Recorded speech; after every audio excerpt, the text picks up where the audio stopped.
The television was too loud for a Tuesday night, but neither of us reached for the remote. The lottery numbers rolled across the screen in bright, artificial cheer, each one chiming like a doorbell we had invited in. I sat on the edge of the couch, ticket folded tight in my palm, the paper damp from how long I'd been holding it. My husband stood behind me, arms crossed, pretending not to care. We had agreed not to hope. That was our rule. Hope was dangerous when rent was late and apologies had become routine. We played for the same reason we always did, because it was easier than talking about everything else. The first number matched. Then the second. My stomach tightened, not with excitement, but with something colder. I read the ticket again, slower this time.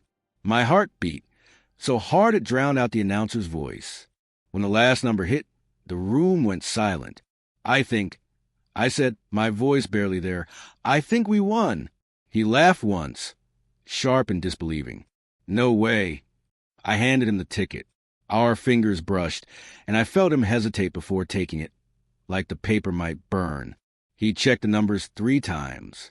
Then again, his smile spread wide, too wide, stretching into something I didn't recognize. We did, he said. We actually did.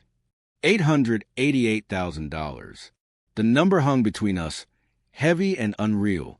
It felt wrong to say it out loud, like naming a curse. He pulled me into a hug, tight enough to hurt, spinning us once in a living room we'd been meaning to repaint for years. I laughed because I was supposed to. I smiled because that's what winning looks like. But underneath it all, something shifted. I thought about the fights we never finished, the apologies that came too late, the way money had always been our excuse. Things will be better when we used to say, when the bills are paid, when we can breathe. This was supposed to be that moment. Yet as he talked, fast, energized, already planning, I noticed how he didn't ask what I wanted. He spoke about accounts, investments, quitting his job. He said we a lot, but his eyes gleamed with a singular focus that made my chest tighten. I told myself I was being ungrateful. That fear had lived with us too long to leave quietly. Still, I folded the ticket back into my hand, pressing it flat like it might escape. That night, neither of us slept. He lay beside me, scrolling numbers on his phone, whispering possibilities into the dark. I stared at the ceiling, listening to his breathing change, quicker, sharper, like something inside him had woken up. By morning, the money wasn't even ours yet, but it had already begun asking for something in return. The money didn't arrive quietly. It came with a ring, the sharp, electronic chime of his phone, lighting up before dawn. I watched him roll onto his side, already awake, already alert. He didn't look at me when he checked the notification.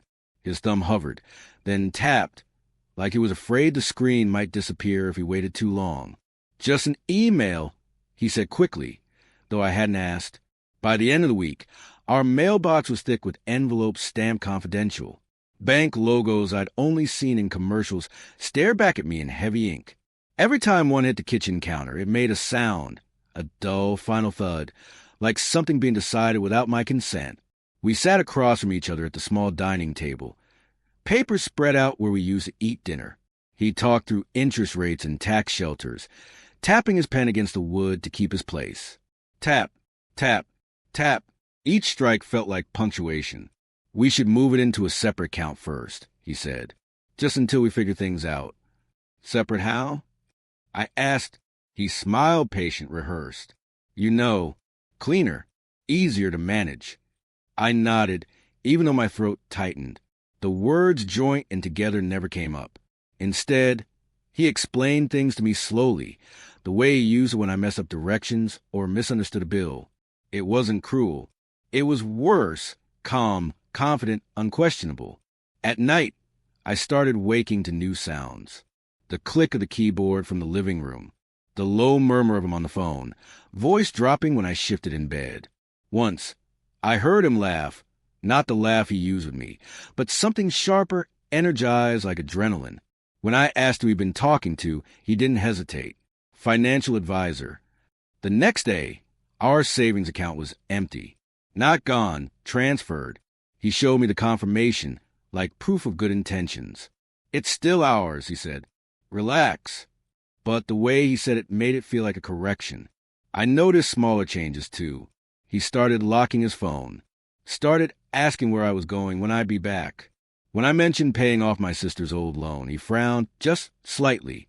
We should be smart, he said. People come out of the woodwork when they smell money. That night, I stood in the bathroom brushing my teeth, watching my own reflection as he talked behind me about boundaries and protection. For the first time, I wonder if I was included in the group he meant to protect himself from. The sound of money followed us everywhere. The hum of the laptop, the rustle of papers, the clink of ice in his glass as he poured himself a celebratory drink without asking if I wanted one.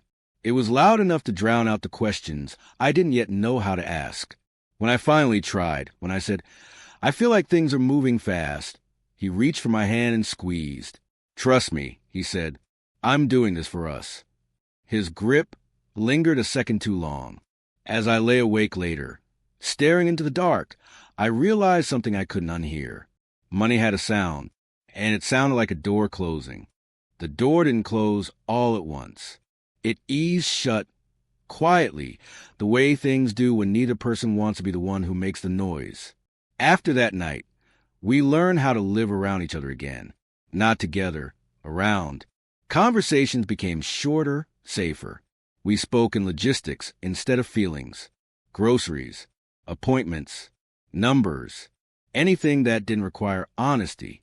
I told myself this was normal, that stress did this to couples, that money just magnified what was already there. But deep down, I knew we'd been practicing this silence long before the lottery. There had been other doors. Years ago, before the apologies got polished and the promises learned how to sound sincere, there was a betrayal we never named properly. It didn't matter anymore who was at fault. What mattered was that we buried it instead of breaking it open. We decided surviving was more important than understanding. We stayed married by pretending we didn't feel certain things, like resentment, like loneliness. The money didn't create those feelings. It just gave them room to breathe. I started noticing how carefully he chose his words now, how he avoided anything personal. When I asked how he was sleeping, he answered with a shrug. When I mentioned feeling anxious, he suggested therapy like a line item on a budget, efficient, contained. One evening, while he showered, his phone buzzed on the counter. I didn't pick it up. I didn't need to. The screen lit just enough for me to see a name I didn't recognize, not saved, just numbers. I told myself it was nothing. Later that night, I lay awake thinking about the version of him I married. The man who used to talk in circles about his fears, who once cried in the car because he thought he'd failed me. That man felt far away now, replaced by someone sharper, more controlled. Someone who believed power was the same thing as security. And then, there were the things I wasn't telling him. Like how trapped I felt. How the house felt smaller, even though we could finally afford to leave it. How sometimes, when he spoke, I imagined what it would be like to be heard by someone who wasn't already deciding the answer. I hadn't acted on those thoughts. Not yet. But they lived inside me, growing louder in the quiet. We ate dinner in front of the TV more often, letting other people's lives fill the space between us. When the news talked about lottery winners going broke or ending up dead, he scoffed. "People get stupid," he said. "They don't protect what's theirs." I looked at him then, really looked, and wondered when ours had turned into his. The next morning, I found an old box while cleaning out the closet. Papers from our early years, photos we hadn't displayed in a long time. There was one picture of us laughing, careless, before money and secrets and compromises. I held it longer than I meant to. He noticed. "Why are you digging that up?" he asked. "I just found it," I said. He nodded, uninterested. "We're past all that." Past it, like it was settled. Finished. That night, lying beside him, listening to his steady breathing, I realized something unsettling. We weren't fighting because there was nothing left to fight for. The marriage was being managed now, not felt. Maintained like an account you don't check unless something goes wrong. And somewhere outside the walls of our carefully controlled life, there was a possibility of a door that didn't need force. A door that might open too easily. The door appeared ordinary at first. It wasn't literal, not yet, but it felt just as real. It opened during a lunch break. I almost skipped, in a place I'd been a dozen times without ever noticing how quiet it could be. I was standing in line for coffee, rehearsing excuses in my head for why I'd be late getting home, when someone behind me spoke my name. Not sharply, not familiarly, just enough to make me turn. He looked surprised, too, like he hadn't expected me to answer. Someone from before, not close, not important enough to carry history, which made it easier. He asked how I'd been. I said fine.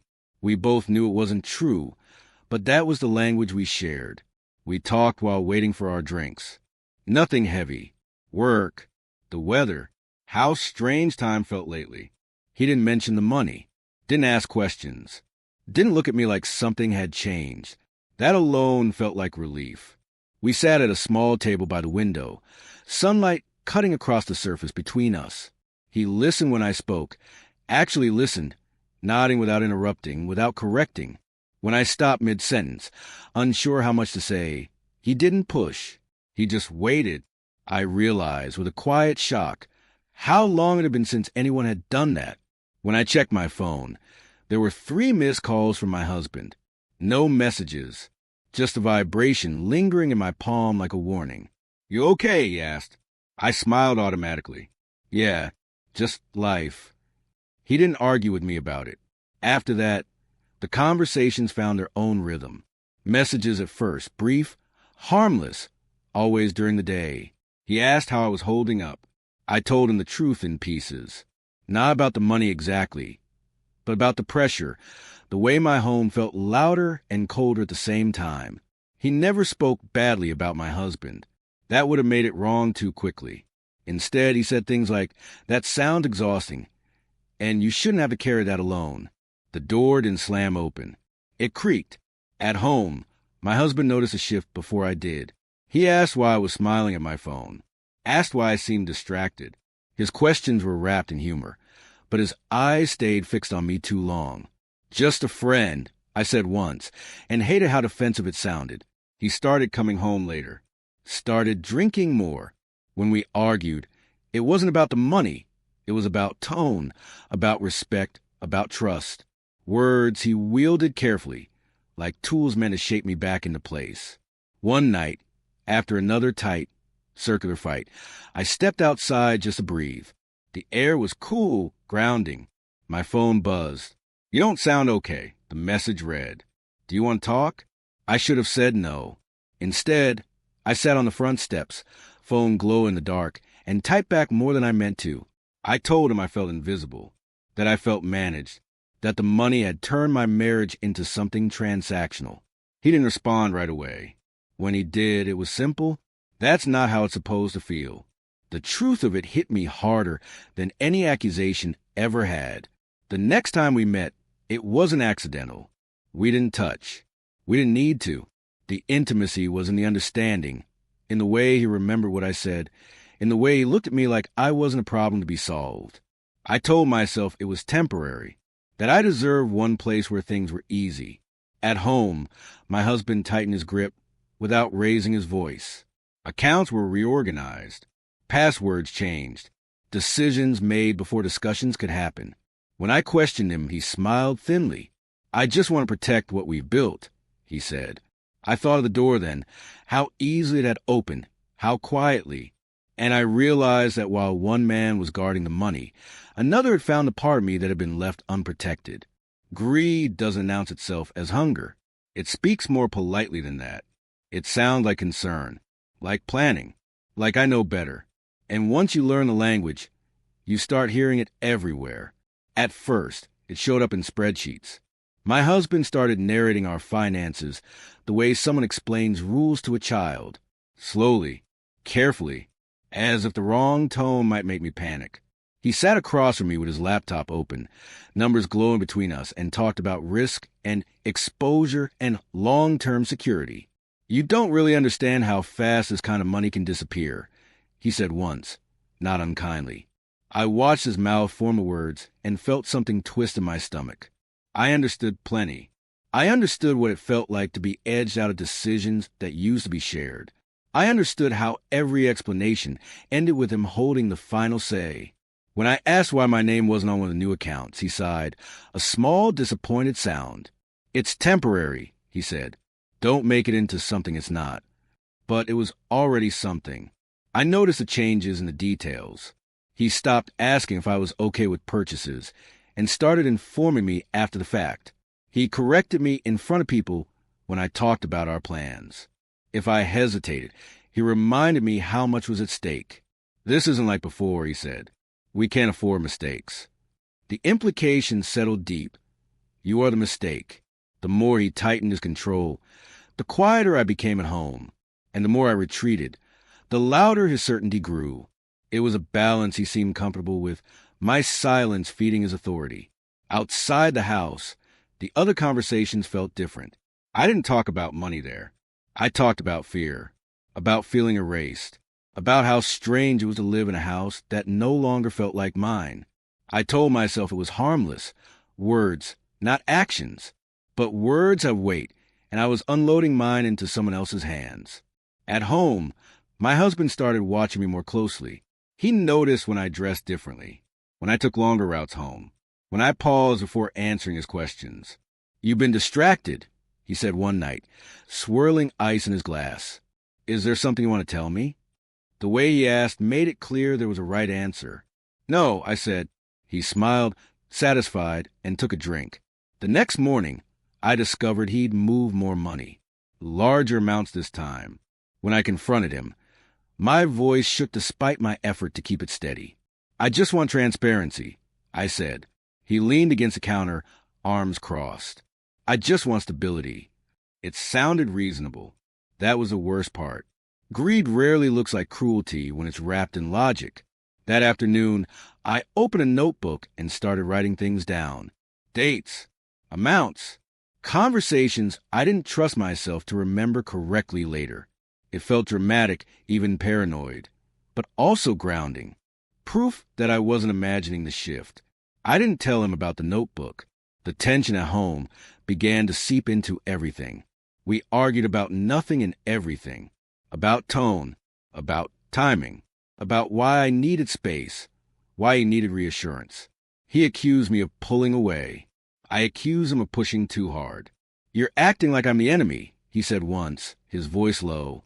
I didn't answer, because I didn't know how to explain that I felt like a resource he was managing, not a partner he was protecting. The money had given him fluency. He spoke it effortlessly now, the language of leverage, of control disguised as care. And every sentence seemed to end with the same unspoken message. This is mine to guard. Late one night, lie beside him as he slept, I stared at the ceiling and listened to his breathing. Steady, confident, untroubled. I thought about how easy he could frame me as reckless if I pushed back too hard. How quickly affection had become conditional. How love, once something freely given, was now measured against compliance. Greed had taught him how to speak. And I was starting to understand that if I didn't learn how to answer or escape, the language itself would decide what happened next. I didn't leave, not when I should have. Instead, I learned how to negotiate. It started subtly, affection offered in exchange for calm. If I didn't question him, the house stayed quiet. If I didn't press about the money, he softened, reached for me again, reminded me of the man I married. Love became conditional, doled out carefully, like an allowance I hadn't earned yet. When I complied, things were easier. He cooked dinner one night and poured me a glass of wine without asking. Sat close on the couch, his arm heavy around my shoulders. "I know this has been hard on you," he said, voice gentle.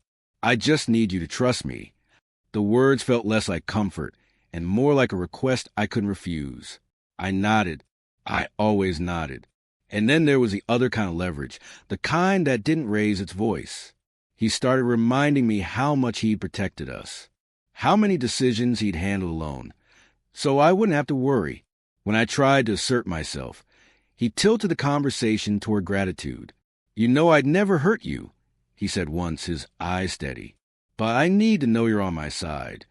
On my side, not ours.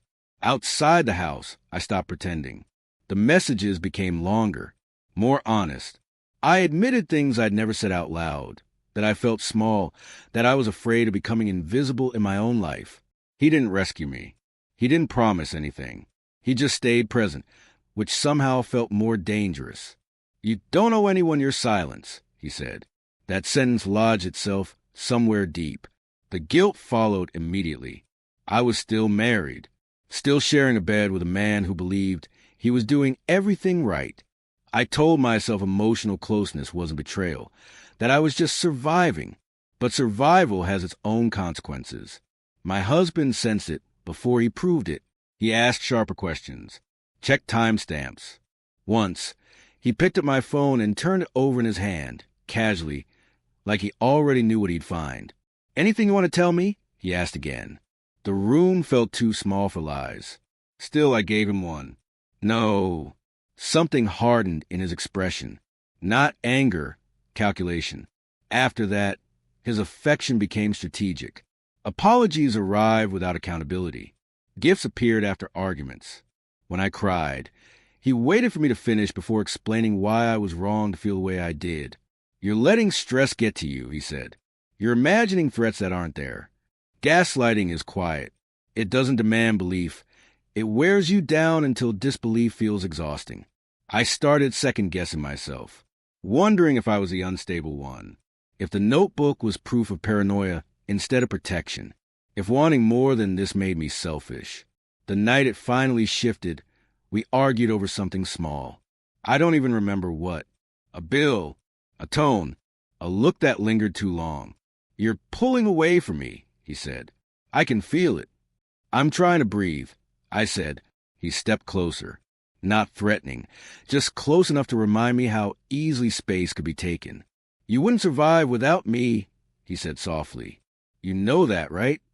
The words weren't cruel. They were worse, certain. Later, alone in the bathroom, I stared at my reflection and barely recognized a woman looking back. Her eyes were tired, alert, like someone waiting for the next rule to be enforced. I texted him without thinking. "I'm scared." The reply came almost immediately. "You shouldn't be." It felt like a promise. I didn't know then which man I was afraid of, the one guarding the money or the one offering refuge. What I did know was this. Love had stopped being something freely chosen. It had become leverage. And once that happens, the balance always tips, violently or all at once. The balance tipped on a night that began like any other, quiet, careful, pretending.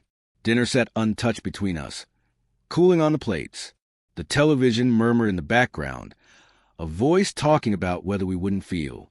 My husband scrolled on his phone, jaw tight, thumb moving too fast. I watched him from across the table, sensing the pressure in the room the way you sense a storm before the sky changes.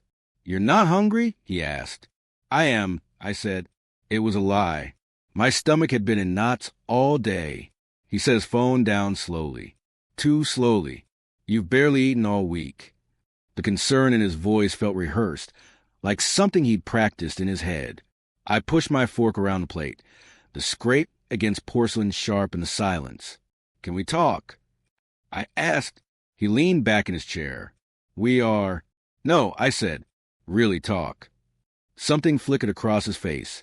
Irritation, maybe fear. "About what?" I hesitated. That was my mistake. "About us," I said finally. "About the money. About how things feel." He exhaled through his nose. "Here we go." The words stung more than they should have. "I don't feel like your partner anymore," I said, my voice shaking despite myself. "I feel managed, controlled." He laughed once, short and humorless. "That's dramatic." "I'm serious." "So am I," he snapped, sitting forward now. "You think I enjoy carrying all this responsibility? You think I want to become the bad guy just because you don't like difficult conversations?" "I want transparency," I said. "I want to say." "You want chaos," he shot back. "You want to feel important again." The accusation landed hard. My mouth opened, then closed. He stood abruptly, chair scraping loud against the floor. "Is there someone else?" he asked. The question hung between us, heavy and dangerous. "No," I said too quickly. He stepped closer. "Look at me." I did. His eyes searched my face with precision that made my skin prickle. "You've been lying," he said quietly. "I can hear it in your voice." "I haven't done anything," I said. "Not like that." "But you wanted to," he replied. "Didn't you?" The room felt like it was shrinking. I backed toward the counter, needing space, air, something solid behind me. "This isn't fair," I said. "You don't get to interrogate me like this." "I do when everything I build is at risk," he said. "When you're a risk." That word, risk, like I was a bad investment. "I'm not your property," I said. His face changed then. Not explosive, colder, controlled. "I protected you," he said. "I gave you stability, and this is how you repay me." "I didn't ask you to save me," I said.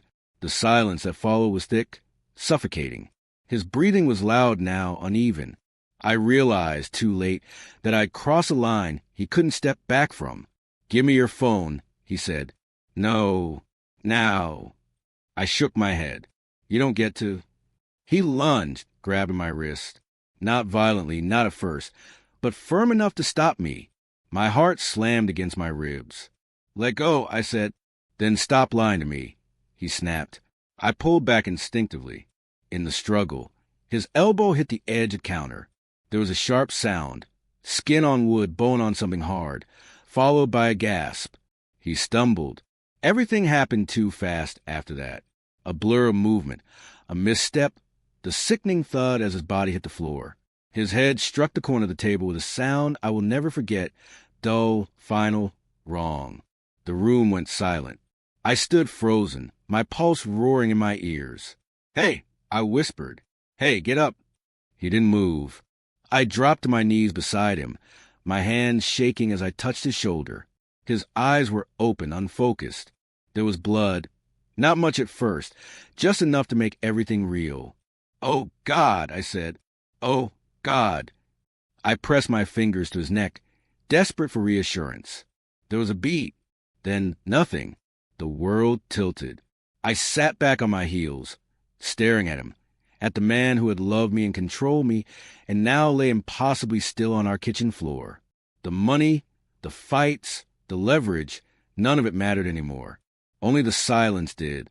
Somewhere in the distance, a siren wailed. Or maybe it was in my head. I didn't know how long I sat there before I realized my phone was still clutched in my hand. Screen dark, unread messages waiting. The night had collapsed around us. And when it finally ended, nothing I said, or didn't say, would ever bring it back. After the noise came the stillness. It pressed in on me from every direction, thick and unreal, as if the house itself were holding its breath. I knelt on the kitchen floor long after my legs went numb, my hands hovering uselessly over his chest, afraid to touch him again, afraid that one more contact would make this permanent in a way I still couldn't accept. I whispered his name once, then again, each time softer. Nothing answered. The blood spread slowly, creeping across the tile in a thin, dark line. I stared at it like it might tell me what to do next, like it might explain how an argument became a body on the floor. My phone buzzed in my hand. I hadn't even realized I was holding it until the vibration jolted me. A message lit the screen, "Are you okay?" followed by another I didn't read. I turned the phone face down, suddenly terrified of its weight, of what it knew. I forced myself to stand. The room tilted, and I grabbed the counter to steady myself, my fingers brushing the edge where his head had hit. There was a smear there. I wiped my hand on my jeans without thinking, then stared at the stain like it belonged to someone else. I moved through the house on instinct, locked the door, unlocked it again, turned off the stove that hadn't been on. Every small action felt monumental, like proof that time was still moving even though mine had stopped. When I finally sat back down on the floor, my back against the cabinet, reality settled in with crushing clarity. He wasn't breathing. I thought about calling for help, the number hovering just out of reach in my mind, but my thoughts spiraled too fast. What would I say? That we argued? That I pulled away? That I didn't mean for this to happen? None of it sounded enough. I pictured his voice, calm and certain, explaining this moment in a way that made me the problem. I imagined the money, the accounts, the narrative he would have controlled if he were still here. My chest tightened. I pressed my palms into my eyes until sparks flared behind them. At some point, I don't remember when, the sirens became real. Red and blue light bled to the front windows, cutting the darkness into pieces. A knock followed, sharp and authoritative. "Police!" a voice called out. I flinched like I'd been struck. My legs carried me to the door on autopilot. When I opened it, the cool night air hit my face, grounding and brutal. 2 officers stood on the porch, their expressions already shifting as they looked past me, into the house. "What happened?" one of them asked. The question was simple. The answer wasn't. My voice broke. I swallowed hard. There was an accident. They moved quickly after that, the house filling with strangers and sound and questions I couldn't keep up with. Someone guided me to the couch. Someone else knelt beside his body. Words floated around me. Pulse, head trauma, call it in, detached from meaning. A woman crouched in front of me, her voice softer than the others. "Can you tell me your name?" I did. It sounded foreign. She asked me what happened again, slower this time. I stared at the carpet, at a small stain I didn't remember being there before. "We were arguing," I said. He fell. She nodded, writing something down. "Did you push him?" "No," I said quickly. Too quickly. Her pen paused. Just for a second. They asked me to repeat the story. I told it again, adjusting the edges without realizing I was doing it, leaving out details that felt dangerous, emphasizing others that felt safer. Each retelling smoothed something sharp down, made it easier to say. By the time they led me outside, the sky was beginning to lighten, dawn creeping in like an accusation. I wrapped my arms around myself, shaking now that the shock was wearing off. As I watched them carry him out, covered and silent, a thought cut through the fog with terrifying clarity. The noise was over. What came next would be about what I said, and what I didn't, and somewhere inside the stories I was already telling, the truth was beginning to bend. They told me it was routine. That word, routine, echoed in my head as I sat in the small interview room, hands folded so tightly in my lap they ached. The chair was cold, the table scarred with old scratches that made me wonder how many stories had been told here before mine. A paper cup of water sat untouched in front of me. I didn't trust my hands not to spill it. An officer sat across from me, calm, almost kind. Another leaned against the wall, arms crossed, watching without pretending not to. "Let's go through it again," the one at the table said. "From the beginning." I nodded. I had practiced this already. Not consciously. Not yet, but repetition had smoothed the path. I knew which parts felt solid, which ones wobbled. We were having dinner. I began. We argued. He got upset. He slipped. "Slipped how?" the officer asked. I hesitated. Just a fraction of a second too long. He lost his balance. The officer wrote something down. The pen scratched loudly in the quiet room. "You didn't touch him?" the other officer asked. "I tried to help him," I said. After, that part was true. Truer than most of it. They asked about the argument. I kept it vague. Stress, money, miscommunication. I avoided words like control and fear. Those felt subjective. Dangerous. How long had you been arguing? I don't know. Had he been drinking? A little. Had you? No. They asked about the money then, casually, like it was just another detail. Large, something to add pressure, the officer said. Change people. I nodded eagerly. Too eagerly. Yes, exactly. They asked who knew about the winnings, who had access to the accounts, whether there were disagreements about how it was handled. Each question peeled something back. Each answer required adjustment. I felt like I was balancing on a thin line. Lean too far into honesty and I'd fall. Lean too far into defense and they'd notice. At one point, the officer slid my phone across the table. "We're going to need to look through this," he said. My stomach dropped. "There are messages here," he continued, "from someone you were in contact with frequently." I stared at the phone like it might explode. "A friend," I said quickly. "How long have you known him?" A while. And your husband knew about him? Yes, I lied. It came easier now. The officer didn't react. He just nodded and made another note. They left me alone for a while after that, long enough for panic to bloom fully. I stared at the one-way mirror, convinced someone was watching, dissecting every twitch of my face. I replayed the night in my head, the grip on my wrist, the stumble, the sound. I told myself it was an accident. I needed it to be an accident. If I believed it hard enough, maybe it would become one. When they returned, their tone had shifted. Still polite, less gentle. There are inconsistencies, the officer said. Small ones. Like what? I asked, my voice thin. The timing, the way you described the fall. He paused. And the messages. My chest tightened. I was in shock. That's understandable, he said. Shock affects memory. Relief flickered, brief, fragile. But, he added, patterns matter. They showed me photos next.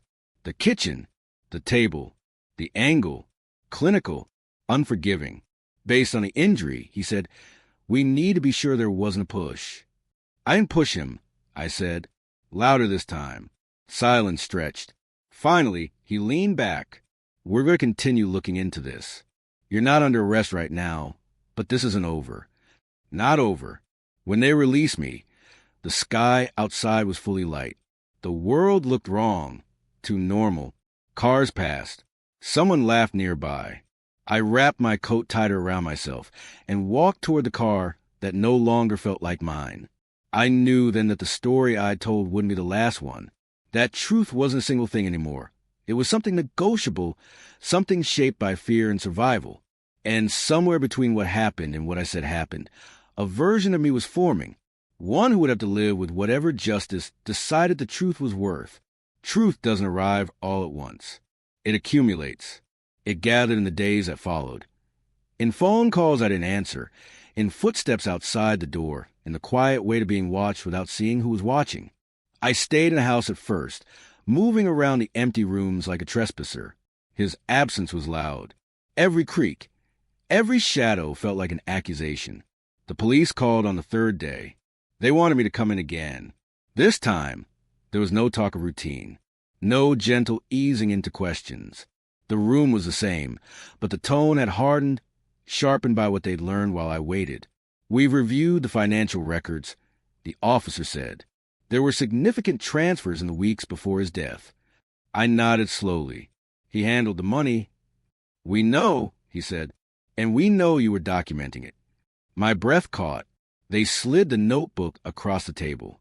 I stared at it, my handwriting suddenly foreign and damning. Dates, amounts, phrases I'd written to anchor myself, never imagining they'd become evidence. You were afraid, the officer said. It wasn't a question. Yes, I whispered. Afraid enough to plan, he replied. Or afraid enough to protect yourself? The question fractured something inside me. They asked about the messages again, this time with transcripts printed out, lines highlighted in yellow.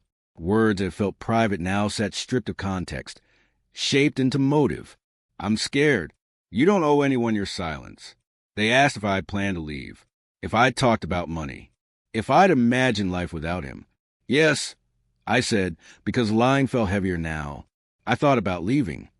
The officer leaned forward. And when he confronted you, what happened? I closed my eyes. This was a price. Not prison. Not headlines. This moment. The choice between the clean, easy story and the one that would scar me permanently. He grabbed me. I said, I pulled away. He fell. They waited. I didn't mean for him to die. I said, I never wanted this. The truth, when spoken, didn't free me. It hollowed me out. The medical examiner's report came next. The injury was consistent with a fall, they said, but not conclusive. There were signs of a struggle, my fingerprints, the angle, the timing. Enough doubt to keep the case alive. Not enough certainty to end it. In the weeks that followed, lawyers entered my life. Words like liability, negligence, manslaughter floated in conversations that felt like they were happening to someone else. I learned how quickly sympathy thins when money is involved. People ask me questions disguised as concern. Why hadn't I left sooner? Why hadn't I called for help immediately? Why was there someone else? There was no good answer. Only versions of the truth, each one costing something different. Eventually, a decision came down. No charges, not yet. Insufficient evidence. The words felt unreal, like a stay of execution rather than freedom. But the cost remained. The money was frozen. The house no longer mine, in any meaningful way. His name followed me everywhere. In paperwork, in whispers, in the way people looked at me like they were trying to see what kind of person survived something like this. At night, I lay awake replaying a moment over and over, searching for the exact second when I could have chosen differently, wondering if truth, full and unedited, would have changed anything. It hadn't saved him. It hadn't saved me either. And as the world slowly moved on, I began to understand the final cost of the truth. It doesn't resolve things. It just leaves you with what's left behind. What remained wasn't silence. It was paperwork. Boxes arrived in the weeks after. Manila envelopes, certified letters, notices stamped with dates that mattered more than feelings. I stacked them neatly on the dining table we'd once argued over, careful not to let the piles blur together. Each document felt like a verdict, even when it wasn't. Ownership, probate, assets under review, his name everywhere. Mine attached to it like a footnote. The house emptied slowly. First the police tape came down, then the neighbors stopped watching so closely. Eventually, even the whispers softened. Tragedy has a short attention span when it doesn't offer clear villains. I packed his clothes last. Not out of sentiment, out of avoidance. When I finally opened the closet, his scent hit me hard enough to make my knees buckle. Soap, aftershave, familiar and unbearable. I sat on the floor and cried for the first time since the night he died. Not because I missed him, but because I missed who we might have been before money gave our worst parts permission to speak. The lottery money never touched my hands again. Lawyers handled it. Courts froze it. Family members circled it cautiously, like it might bite. Everyone wanted to know what would happen to it, as if the answer could redeem the story. It couldn't. I moved out when the bank finally cleared it. A smaller place. Quiet. No echoes. The walls were bare, and I liked it that way. There were no shared decisions left to make. No compromises disguised as care. Just space. Sometimes I replayed the beginning, the ticket, the numbers, the way hope had felt sharp instead of warm. I understood now that the money didn't change us. It removed friction. It gave speed to impulses that should have been slowed by doubt, by conversation, by humility. Greed hadn't arrived suddenly. It had been waiting. The man I'd been talking to disappear from my life without drama. No final conversation. No explanation. He had offered refuge, not rescue, and when the storm passed, there was nothing left for him to stay for. I didn't blame him. I wasn't sure I would have stayed either. Therapy came next. Not because I wanted healing, because I needed language. A way to describe what it meant to survive something that didn't end cleanly. The therapist said words like coercive control and trauma bonding. I nodded, filed them away, unsure if naming it made it smaller or just clearer. Some nights, I dreamed of the kitchen. Not the fall, the moment before. The question hanging in the air. The chance to stop. I woke up every time with the same thought. There is no version of that night where everyone walks away untouched. Justice never knocked again. The case faded into records and footnotes, into a file someone would eventually archive, officially unresolved, personally inescapable. People still ask sometimes, years later, what it was like to win the lottery. I tell them it was loud. Loud enough to drown out warning signs. Loud enough to make love transactional and fear strategic. Loud enough to turn two people who already had cracks into something brittle and sharp. What was left behind wasn't money or answers or closure. It was understanding, late expensive and irreversible, and the knowledge that some winnings don't come with receipts, only consequences, paid quietly for the rest of your life.